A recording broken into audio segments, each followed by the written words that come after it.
Here we are back. It's had some time to cure. Probably looks a little different than the last time you saw it. Perhaps the coloration's a little more subdued. I like it.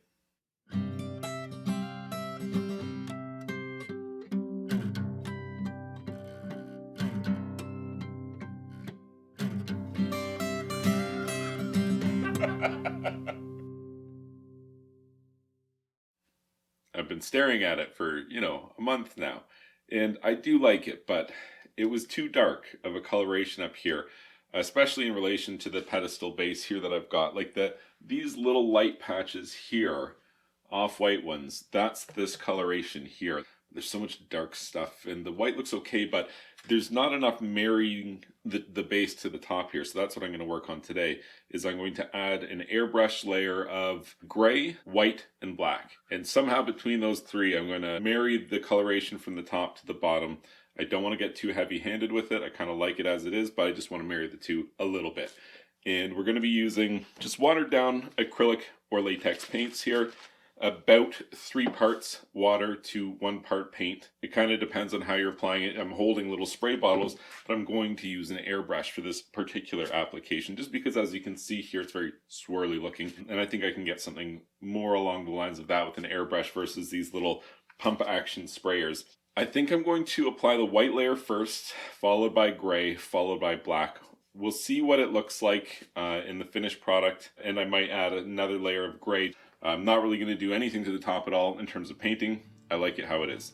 Let's get started.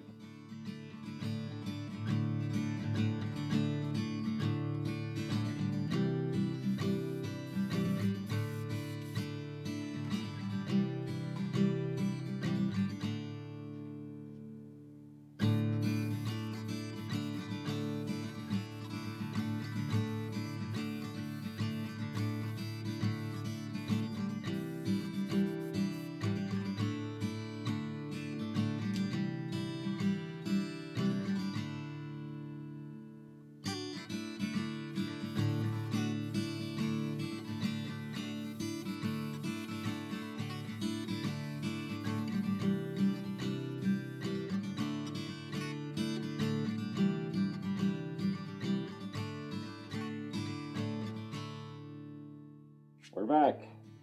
It's dry. Let's go.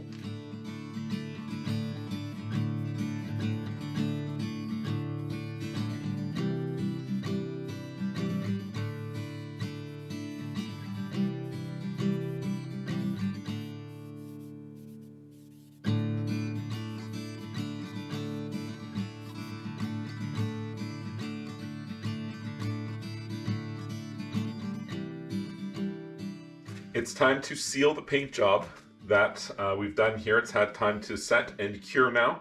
And the sealer that I'm going to use is a water-based acrylic concrete sealer.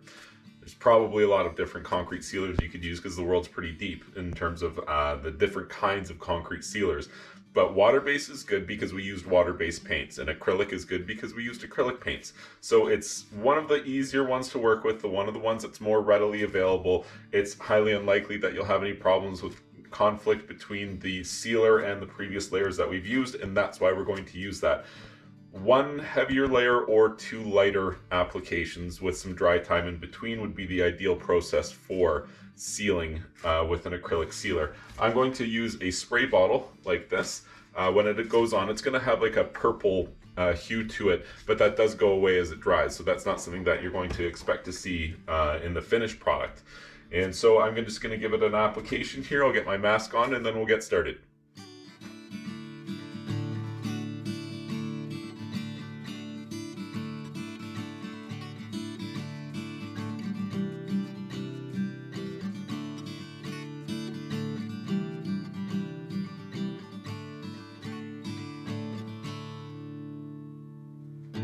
Okay, just going to do the 1 layer of sealer there because it was a pretty heavy layer.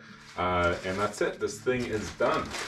Now, I don't need to seal the top because this is an integral color. This is a paint. This has to be sealed. This doesn't really have to be sealed. You could seal it if you wanted to. You could use a food grade beeswax. Another way to seal it would be to use the same sealer that you're using on the bottom. You can use on the top as well. Or you could use some sort of epoxy sealer layer if you wanted like a nice, really shiny, smooth, flat surface, something like that. Or as I said, you could leave it just like this. It's really kind of dealer's choice, depending on the application that you're going to be using this thing for. And that's it. There we have our finished product.